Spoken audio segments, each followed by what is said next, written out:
Hello, everybody, and welcome to the extended free preview of this month's episode of What a Cartoon Movie, all about Batman/Superman, World's Finest. I am one of your hosts, Bob Mackey, here to tell you about the dangers of getting your cape too close to newspaper presses. And who is here with me today, as always? Propulsion Envy sufferer, Henry Gilbert. Hello. That's right, and because we're doing a very super month this month, we covered the Superman Fleischer shorts, and we thought, finally, let's get around to covering that Batman-Superman movie, because, of course, we have Blabbing About Batman, the animated series, on our Patreon, and we wanted to cover his clash and then team up with Superman in this great three-part movie that is technically 3 episodes, but we're not counting. It was sold as a movie on VHS. I counted it. Or as a primetime event on the WB network. Yeah, I've been wanting to do this one for a good while, too. Especially, it's a great thing because we've, on Blabbing About Batman, we've covered both sides, the pre and post Kids WB eras of Batman. But this is the moment where Batman graduates into a super-powered world. And some of the noir gets lost in that, but it's also just really interesting. I love just seeing Superman and Batman bounce off each other. They're such interesting characters. Or say Lex and Joker also bouncing off each other too. They're the original Odd Couple, everybody.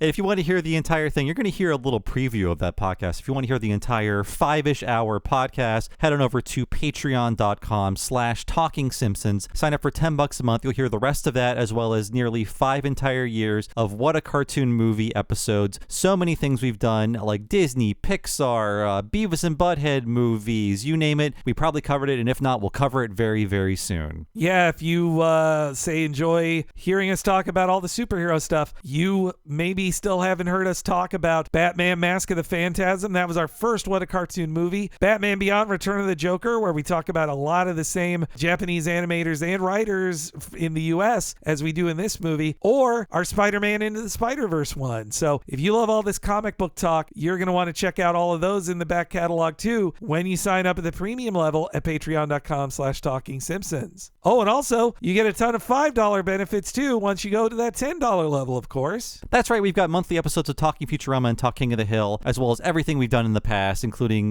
Blabbing About Batman, the animated series, Talking Futurama, Talking Mission Hill, and Talking Critic. There's over 100 full-length miniseries episodes to date. I dare say probably close to 200 at this point. I need to count, but that's a lot waiting for you the second you sign up at patreon.com/Talking Simpsons. All right, now let's not leave you waiting any longer for this kryptonite-infused preview of our Batman Superman World's Finest movie chat.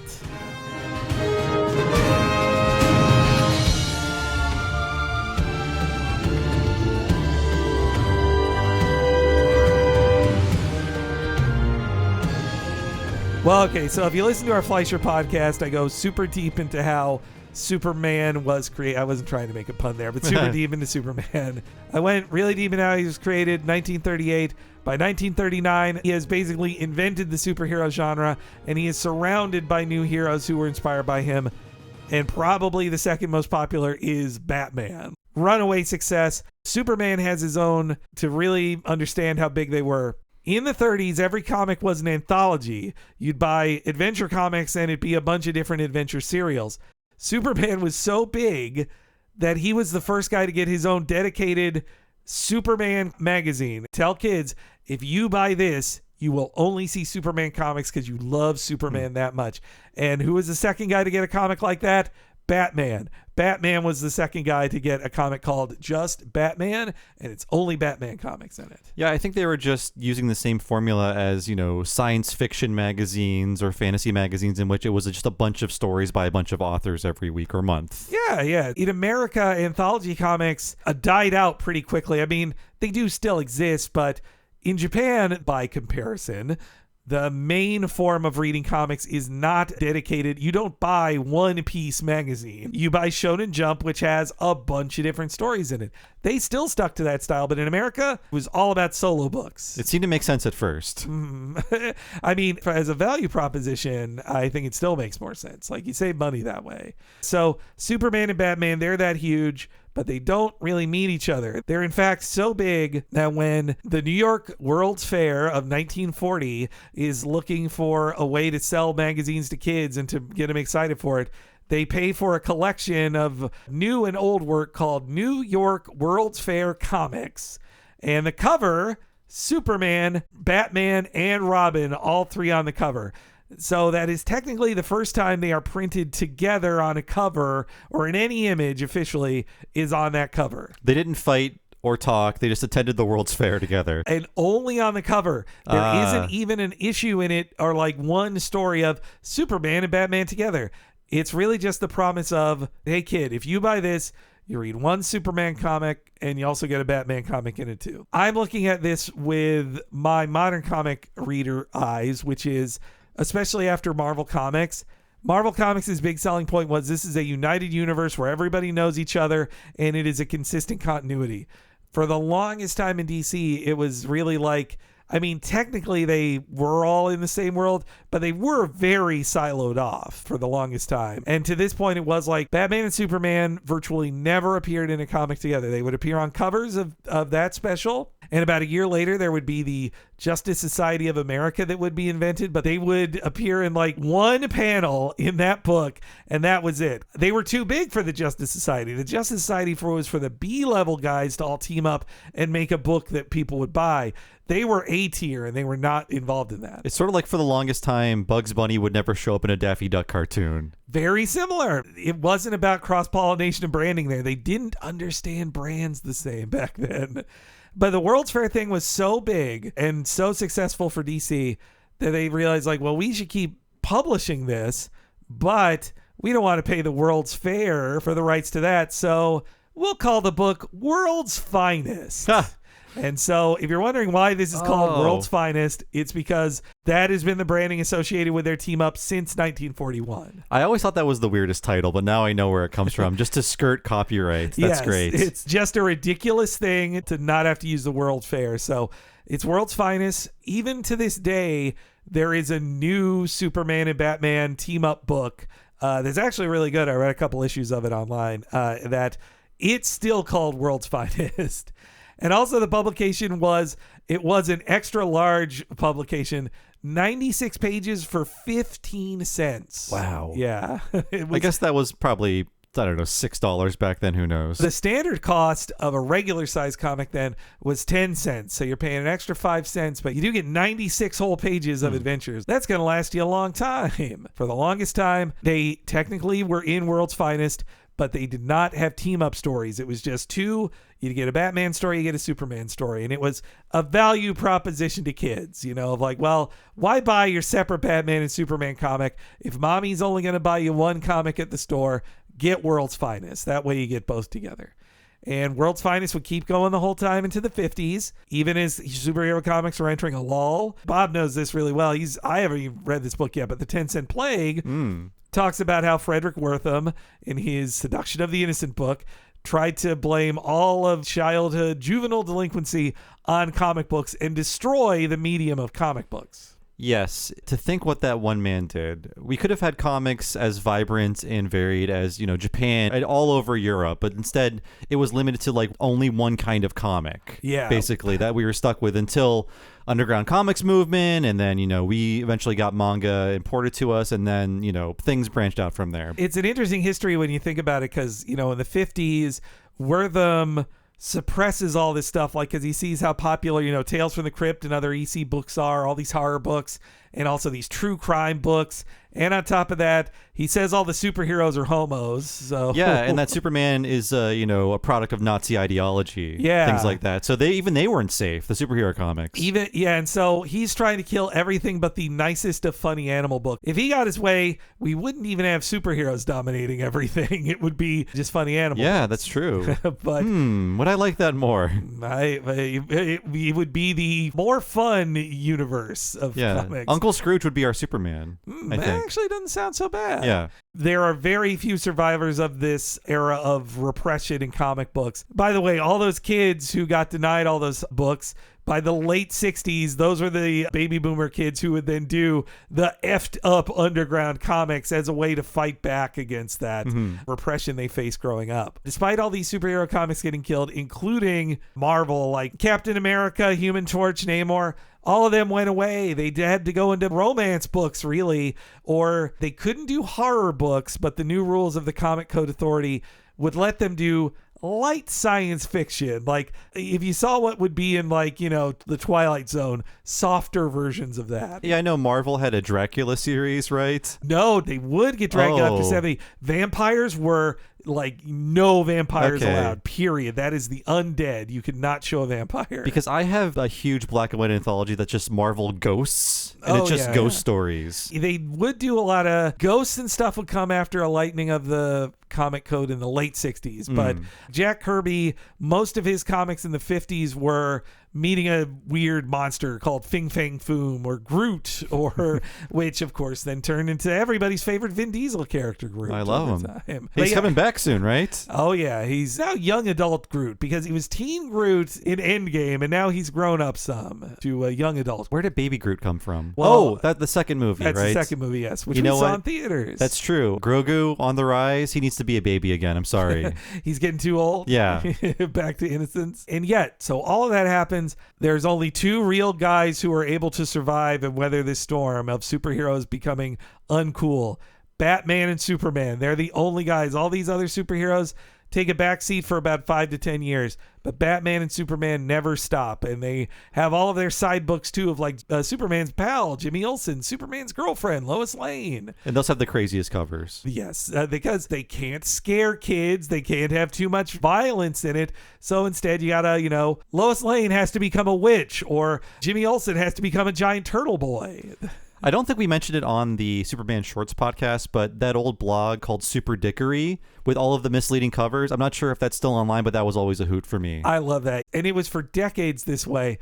DC's main selling point to get you to buy a comic was to have a cover that couldn't possibly be true of like Superman's drowning Lois Lane or whatever. And you're like, Yes. well, how is this possible? Then you buy the comic and Superman says, I actually had to pretend to drown you to save your life. And actually it was Lex Luthor. It was always a bullshit cop-out. But that was their main trick of getting kids to buy comics. But so Superman in the 50s, he is still the big dog. Batman is still secondary to him, though pretty popular. But thanks to the George Reeves show in the 50s, Superman's still very, very popular. So then in 1952, there's Superman 76, where they finally make the decision, you know what? We're going to do a story where Batman actually meets Superman. And they instantly discover each other's secret identities, just like in this movie. They also fight over Lois Lane's affections, just like in this movie. Though in the comic, they meet up in a cruise where they're forced to share a room due to overcrowding, which that honestly sounds like the start of a fanfic or a slash fic. Or an Odd Couple episode. It's so weird they met on a cruise. Oh, we have to share a room. But obviously this is 1952, so it's not seen as homoerotic, apparently, for two adult men to share a room on a trip. They're teamed up in this, and that is such a huge hit that instantly they decide, from now on in World's Finest, we are going to tell original stories of Batman and Superman teaming up. It will always be team-up stories. But an important fact is they do compete over Lois Lane's affections, but otherwise, they're the best of friends. They're like, good work, chum. Yes, sir. And they just shake each other's hands in a very 50s way. Batman's had a series of girlfriends. Is it always Lois Lane for Superman? I can name a few. He has his teenage girlfriend, Lana Lang, from Right. Smallville. And he also has his underwater girlfriend, Lori Lamaris. Underwater girlfriend. Yeah, she is a mermaid. Those are the two main squeezes. Yeah, Batman, meanwhile, he does kind of like go in and out. Like technically, I would say Catwoman's the first real one they invented, and only because Frederick Wortham said he was gay with okay. Robin. They not only get Catwoman, they also introduced Batwoman. He's given lots of women all around him to make it clear he is not a homosexual. They give him an aunt. Yes, yeah. They kill off Alfred and they give him an aunt, which that's the same silly old aunt you see in later seasons of the Adam West Batman show, too. Things are going along fine. They're appearing in comics all the time. Also in the Justice League of America comics, they're original members of that. And then the big shift in power happens, though, because Superman's been number one for 20 years, basically. Then Adam West's Batman debuts, and Batman leapfrogs Superman in popularity with a new generation of kids. I mark this as when it is decided that Batman is cool and Superman's boring. Like, this is the moment where it happened. Despite how dorky that show is. Oh, well, because it was the hippest thing at the time. It's true. It's only dorky in like retrospect with the kitsch filter on, right? Yeah. It's in full color. Meanwhile, you know, on your syndicated afternoons, you're seeing these black and white, boring George Reeves cartoon or episodes. And in Batman, they turn the camera 45 degrees. Yeah. It's so dynamic. And it's so hip because they've got all these movie stars playing villains in it. It really was, like, for a couple of years, the coolest thing. And sometimes Colonel Klink shows up. Oh, yes. Yeah. Or the Munsters. Yeah. All the cool guys. Yeah. So thanks to the success of this in 66 with Batman, the next year is when there's all these new action cartoons. Like, that's when Space Ghost and the Herculoids, all that stuff starts. And that includes Filmation starts doing new Superman cartoons that suck. They're bad. Don't watch them. You know, I've never seen these. They're really bad. Were they like on USA Cartoon Express or on one of those second-rate programming blocks? I only associate them in my childhood with they were on cheap VHS packages that made you think they were good cartoons. Okay. But I do think they got replayed on that too. But yeah, if you look bad compared to Hanna-Barbera, like you're bad. You're bad. Yeah. So Filmation, though, starts it. I mentioned it in the Fleischer thing that they even hired the Fleischer voice actors to be Superman and Lois Lane. But they also do a Superman show with Adam West on it. And then in 1968, they are packaged together. So the first animated meeting of Batman and Superman is technically 1968's The Batman Superman Hour. But it's basically like the world's finest in comic form. You have a Batman segment and a Superman segment, fills out an hour. But there is an opening where the two of them are like shaking hands and saying hello. So signing contracts. Yes. A lot of package shows were like that. I remember if you look at just how Looney Tunes were packaged, it was often the Bugs Bunny and Tweety show or the Roadrunner and Bugs show, but they would never cross over. Yeah. They would just do an opening or a really hideous one. Have you ever seen that one of the Porky Pig show one? Oh, yeah. Very cheap looking. It looks awful. Yeah. Awful. We had to wait until Space Jam to see what would happen if Bugs talked to Tweety. It was hilarious. I know. It was so funny. It was bad. But yes, that's the thing. By the 90s, the kids who grew up on these compromised, crappy-looking crossovers, they were finally getting to make the movies and make them look a bit better. So that was sort of the first time they met in cartoon form. But the real first time was in 1973 when Hanna-Barbera started making Super Friends, which they wanted to call Justice League, but the TV networks were like, it needs to be softer. Call them Super Friends. It's so soft. For a long time, I didn't know it was a superhero show. I think until the Sean Baby parodies came out in the early aughts, late 90s. I watched them because I was desperate for any superhero content before the Bruce Timm Batman world was opened up. Like, you just had to settle like, well, Super Friends is on and this has Superman and Batman in it, which is more fun to watch than a bad cartoon with Scooby-Doo in it. Well, on Bart's Comet, that episode, when we meet the Super Friends, I didn't realize that was a reference to the old cartoon. Right, yes. Meanwhile, that's what Super Friends is really known for. And then South Park had a good parody that can never air again. Never, ever air again. It was totally fine to air for a while. Then things changed. Meanwhile, in the fiction, everything's fine with Superman and Batman in the comics. Even though nerds want to see him fight, it's not happening.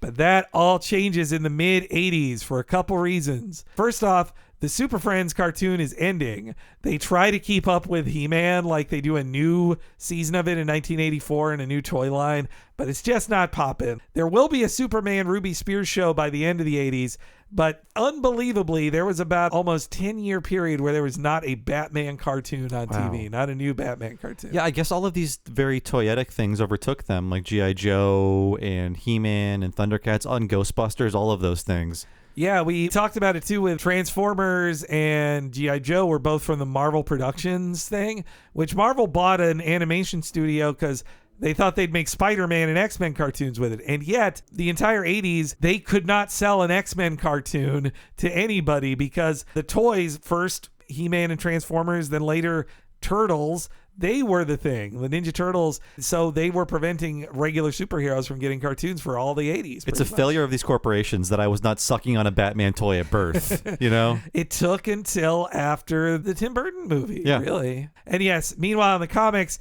there's a 1-2 punch that completely changes Batman and Superman's relationship.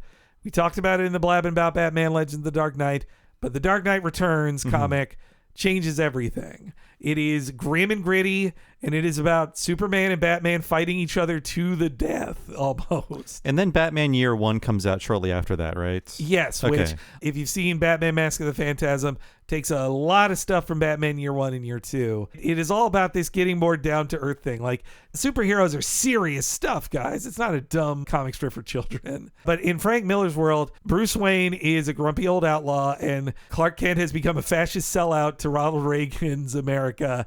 And that, of course, puts them at loggerheads, and they fight each other. And Batman pretty much beats Superman in that fight, and everybody loves it so much that it casts this giant shadow on every interaction that the two characters will have ever since then. Well, yeah, they'd hate each other, right, and want to fight each other. Isn't that what Superman and Batman's all about? And, of course, around that same time, DC Comics resets Crisis with Crisis on Infinite Earths.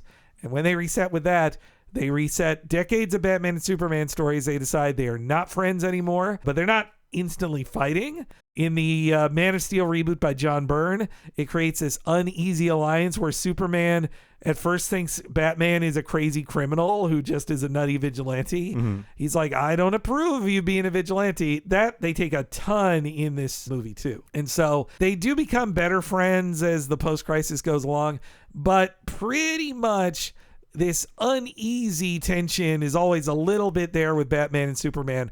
So that's the world they're existing in when it's time to adapt Batman and Superman into Bruce Timm cartoon shows. Okay, I wasn't aware of the context, so whenever I see them together, I'm like, why are they fighting? Especially in the Zack Snyder stuff. It's because that's what that generation of comic fans really wanted to see. They like seeing them fighting, not being the best of friends. So here we go, and out to the Batman animated series history. Y'all know this. It got started, Bruce Timm, Eric Radomski, blah, blah, blah. While they had been working on the show the whole time, I see this 2003 interview where Bruce Timm is admitting, like, the second the show of Batman started, they were getting questions of, when's he going to meet Superman? Are you going to put Superman in the show? He had been hearing it since the beginning. But they never really wanted to do it, partially because of licensing deals. They couldn't just put Superman in there without pissing off somebody else who had a deal for a Superman cartoon. But secondly, they really did think it would mess up the world of Batman the Animated Series because it's a very street level power scale kind of thing for Batman. Like, if Batman meets a guy who can fly and is bulletproof, it kind of changes the dynamic of the rest of the world of the Batman Animated Series. Yeah, I guess some criminals have their own, abilities, but no one is as magic as Superman in that world. No, Except Satana. Oh, well, actually, yeah. Though her powers are like, she is sort of magic, but it's only later after Superman where when he meets Zatanna, she can literally has a magic wand that shoots out sparks and stuff. But yeah, they decide, we don't want to have Superman really exist in that world. They never even really wink at it. Though one way they did help stoke the demand for it was that in the Batman Adventures comic that was based on the series and that occasionally had people working on it who worked on the series, though this issue didn't. In Batman Adventures 25, August 1994, they have Superman appear. They actually do what would Superman be like in this world? So if you wanted to know what Superman would look like if they drew him to look like he was in the first season of Batman the Animated Series, pick up Batman Adventures 25 or just Google the cover. You'll see. They are forced to have his mullet because this is when Superman has long hair. Which behind the scenes, when they were working on the show, Bruce Timm on the Superman show told DC he had to work really hard to convince them to not have him have the mullet on the show. That's why when you see the Nick Cage Superman test footage, he's got long hair, right? Yes, it's so distracting. There's 4 years of Superman comics where he's got the long hair. It took that long for him to finally cut his hair. The reason they cut his hair finally, and it's also great that on the Lois and Clark live action show, they didn't go with long hair either. In the comics, when he got married to Lois Lane to match up with the TV show, which was really stupid, they cut off his hair for that too. Because they're like, no, the Superman who gets married should not have long hair. He's going to have normal Superman hair. Yeah, I guess before this cartoon, the most prominent place in recent pop culture was that Lois and Clark show for Superman. Yeah, which was kind of a big deal. It was sort of big budget for a TV show, for sure. And it's weird to compare it to, say, Twin Peaks. But it was this era of, after Twin Peaks, you got X-Files, just this era of oddball hour-long dramedies, and definitely Lois and Clark fits in there. I was just seeing a clip of Lois and Clark recently that I completely forgot, where Lois's divorced father shows up at family Christmas with a robot wife who he built. He just goes like, it's just played by a human actress. There's no like prosthetics on her and anything. He's just like, well, I'm really into cybernetics, so I built a wife. Here she is. And I never watched it because it was opposite The Simpsons, I think. I only watched it in reruns during the summer when Simpsons was over. Yeah, it's very ridiculous. And they tease out the mystery way too long, and it gets really crappy. But And you don't want to see Dean Cain again. yes, now Terry Thatcher, she's still cool, but yeah, nobody wants to see Dean Cain now. He was recently in Obamagate, the movie. Oh no. That's how far Superman has fallen. Oh, that's so sad. So they're doing Superman with Batman as a one-off in the comics, but he's not really going to appear in the show. As we know, in the production of Batman, they do a giant 65-episode order, and that's so big that even though they think they might cap it off with just that, they get renewed for another big season. And then, of course, comes season 3, and in comes the WB, because thanks to horrible deregulation, networks can now be owned by the people who make the content. It should never have happened. It's awful. Part of the reason today sucks so much is because of this law changing, how Disney can just own everything and its own streaming network too.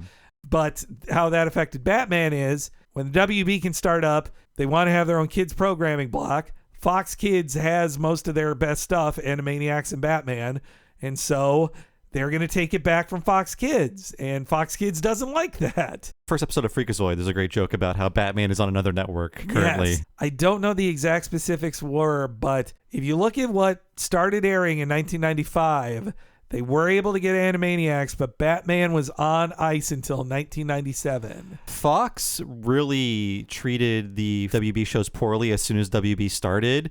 And I understand why, but the later Animaniacs and the later Batmans they had their hands on, they just held on to forever. And they wanted to launch Kids WB with Batman. Yeah. They really wanted it, but Fox had the rights to the reruns. Based on the time frame, I believe must have been a 5-year contract, because Batman starts airing in September of 1992, and then it's September of 1997 when they can finally start airing it on the Kids WB. So I think it was a 5-year deal. They're not allowed to have Batman. Batman's pretty much over. What's Tim and his company going to do? Well, they start working with Steven Spielberg on a project called Freakazoid. That doesn't work out so well, as we talked about on that podcast. They really thought, if I had read just a headline of like Steven Spielberg teaming up with the Batman the Animated Series people, I was like, well, this is going to be the best thing that's ever existed. And it really was the most unlikely thing to ever happen. And it's great. It's mostly... Yeah. Though we wouldn't even have Freakazoid if they didn't have Batman. If they could have had Batman, they wouldn't have made a Freakazoid.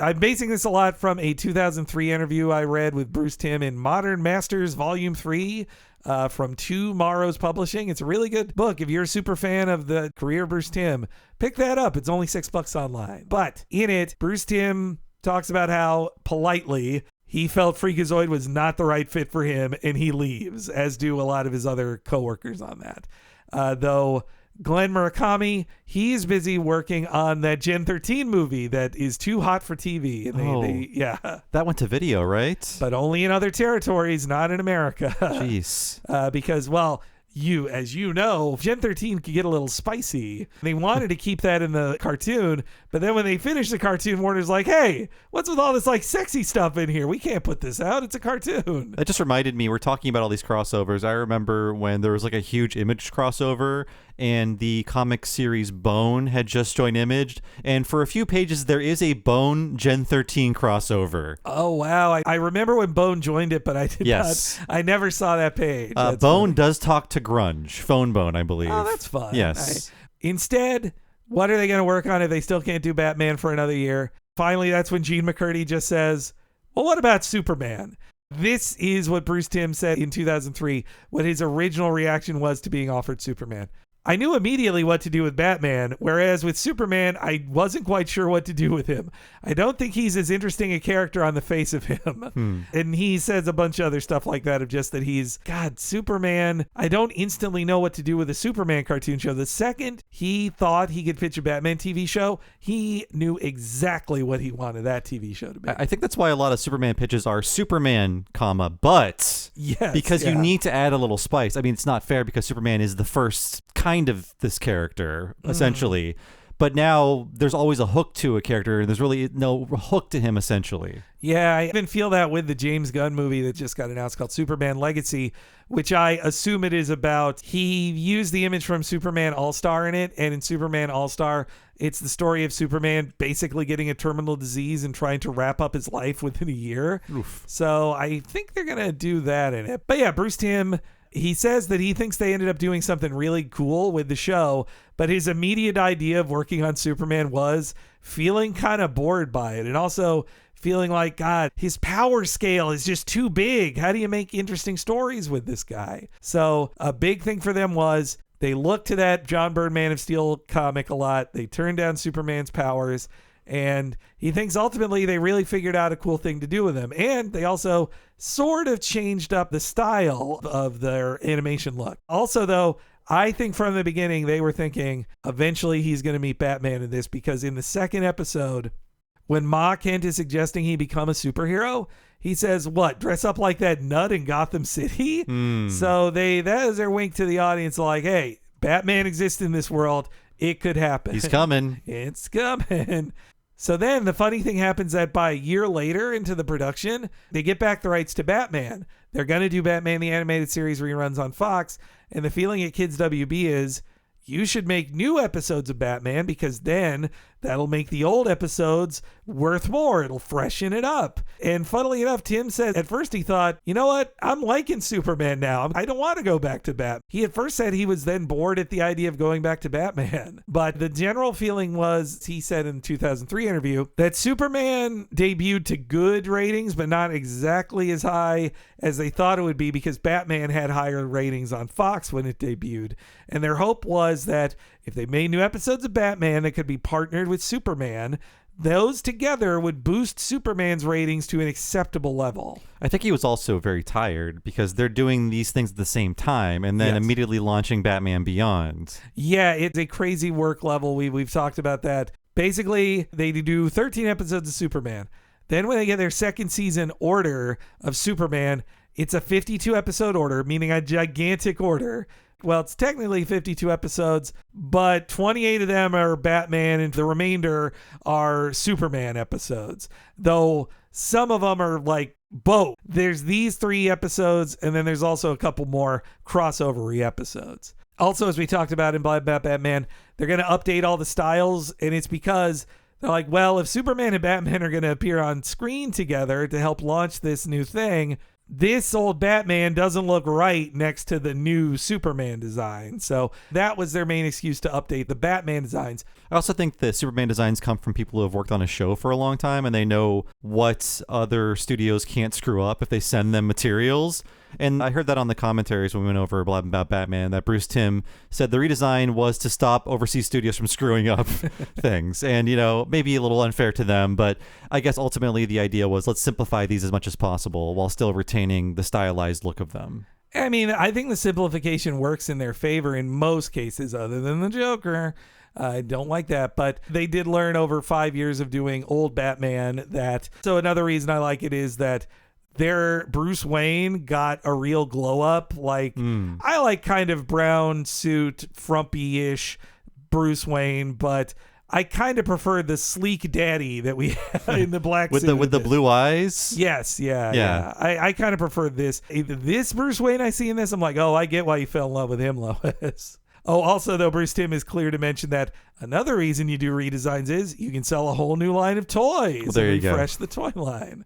They know they're going to have Batman and Superman partnered together as a programming block. And so they're like, well, how do the best to launch that?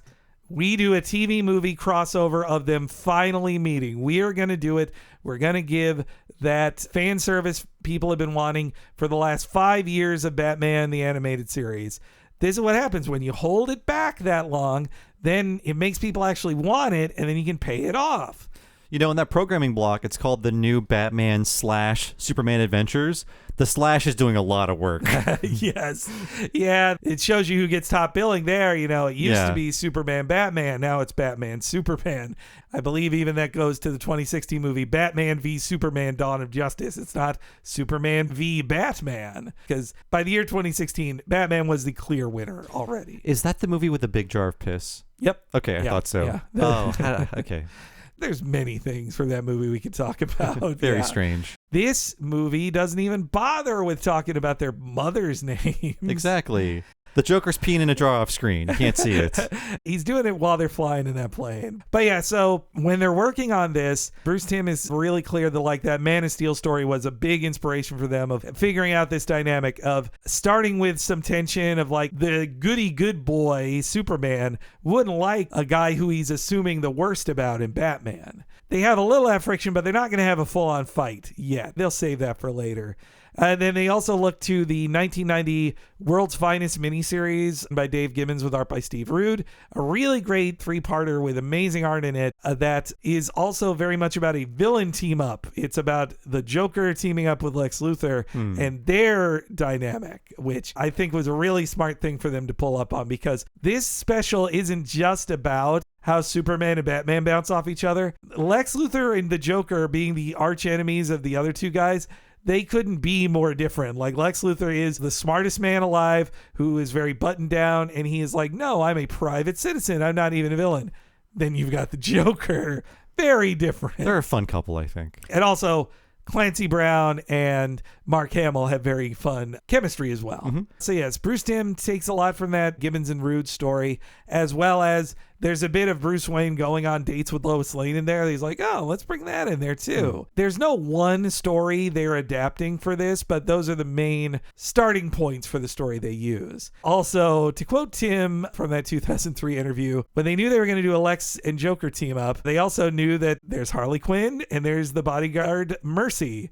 And he says, quote, the first thing that popped into our testosterone-driven heads was cat fight. Of course. Hey, it was 2003. The second you see Mercy in the show, you realize like, oh, this is their new attempt at a Harley Quinn, because Lex Luthor never, I mean, he's always had like henchmen, but he's never had one hot lady henchman always working with him. Bruce Timm is the horniest, straightest man in the world. His fantasies are the most like white bread straight guy. Like, what if two women had a pillow fight? Oh boy. And she tore her dress. Oh no. Yeah. It's the most like boomery sexual fantasy. I think with Mercy, to go back to that Zack Snyder shitty movie, they actually put Mercy in the movie just to like explode her 5 minutes in. Though this is also the movie that starts with like Jimmy Olsen gets shot in the face in the start of that movie. What a ridiculous movie.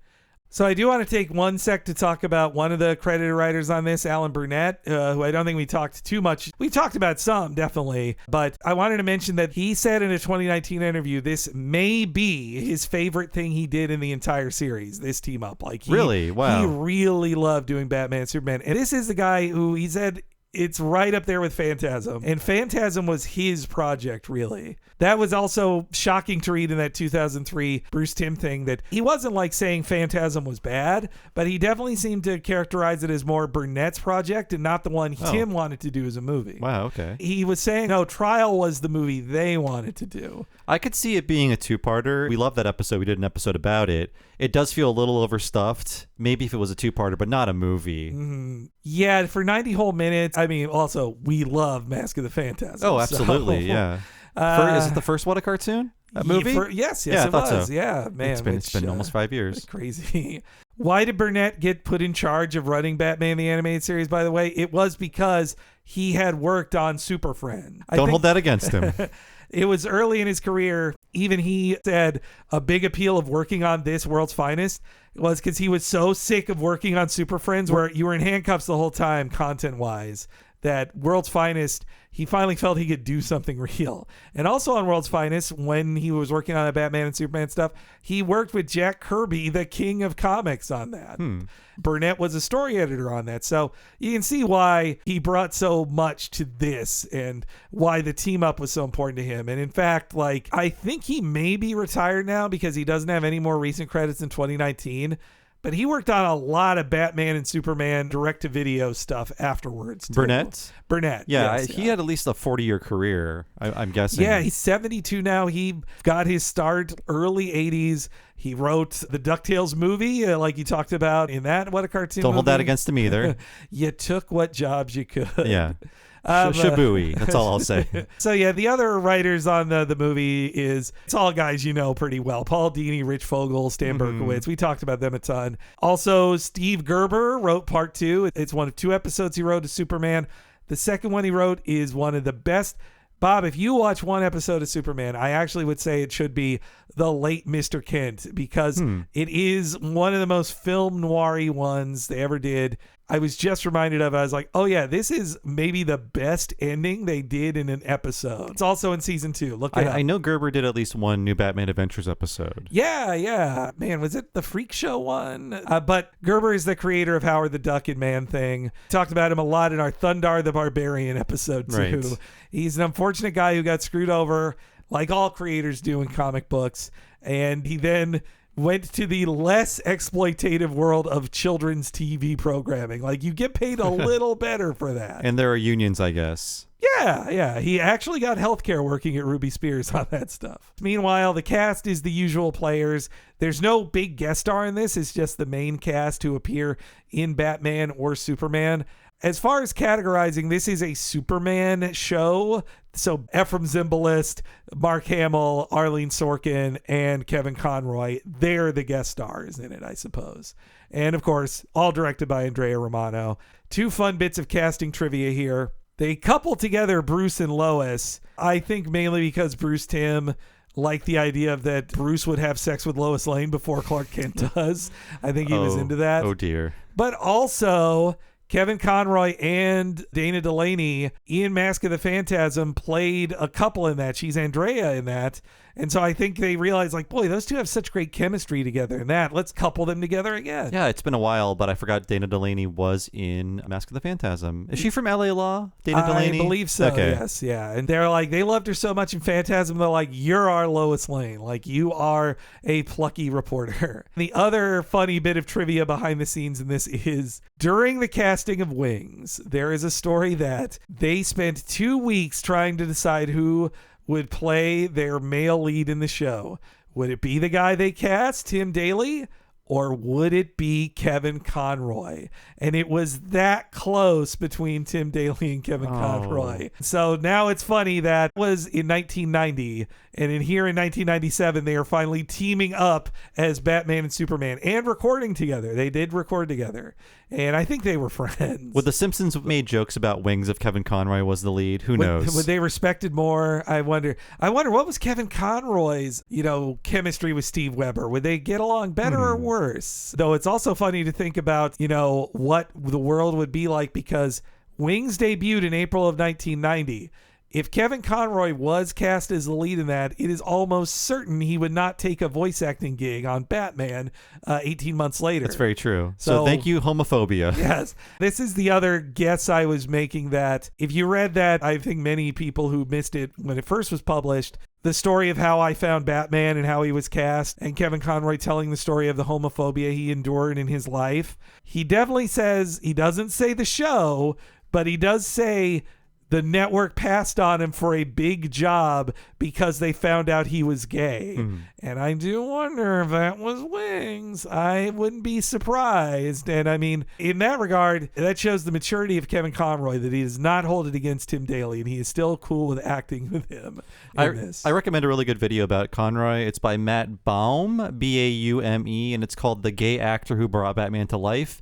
and you can see a lot of footage of Kevin Conroy in live action stuff in the 80s, and it's surprising because I never can picture him when I think Kevin Conroy. I just think of Batman, but yes, he had a career before Batman. I've seen that in my recommended so many times that I wanted to watch it, but I also didn't want to feel too sad.